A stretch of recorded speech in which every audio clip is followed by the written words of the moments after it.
ভীষণ সোজা, moon girl of India. আমি ক্লু দিচ্ছি, সেটা হলো ভারত থেকে খুব কম জিনিস এসে গেছে। তাদের মধ্যে থেকে কোনো একজনকে মুন গার্ল অফ ইন্ডিয়া বলা হয়, তিনি কে? তার নামেও স্যাটেলাইট আছে। ভীষণ সোজা প্রশ্ন, তোমরা পারবে আশা করি।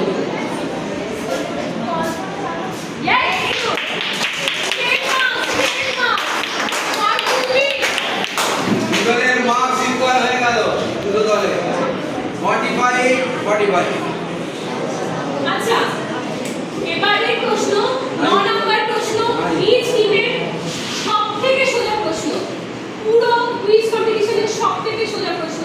প্রথম প্রশ্ন, তোমাদের কাছে একটি গ্যাসিয়াস প্ল্যানেটের নাম বলো। সোলার সিস্টেমের একটি গ্যাসিয়াস প্ল্যানেটের নাম বলো। ইয়েস।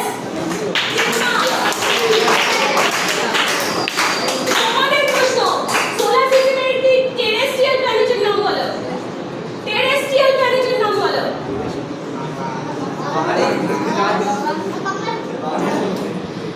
টেরেস্ট্রিয়াল প্ল্যানেট যেটা মধ্যে সলিড আছে, গ্যাস সলিড প্ল্যানেট, যার মধ্যে মাটি পাথর এসব রয়েছে।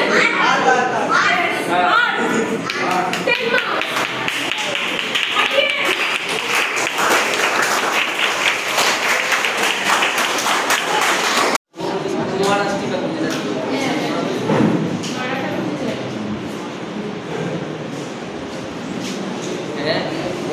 ট্রাই করতে চাইবে?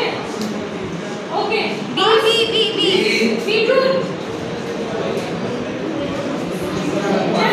হোয়াইট গেস অমিত শাহ ভাই, নরেন্দ্র ভাই, এরকম ভাই। বলো। আরে এই যে বারবার বলে খবর আচ্ছা, আমি ইন্ডিয়ান স্পেস রিসার্চের জনক কাকে বলা হয়?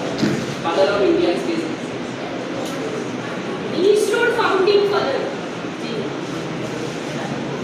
ওনার সেই জন্য এত টাইম দিয়ে যাবে। বলো।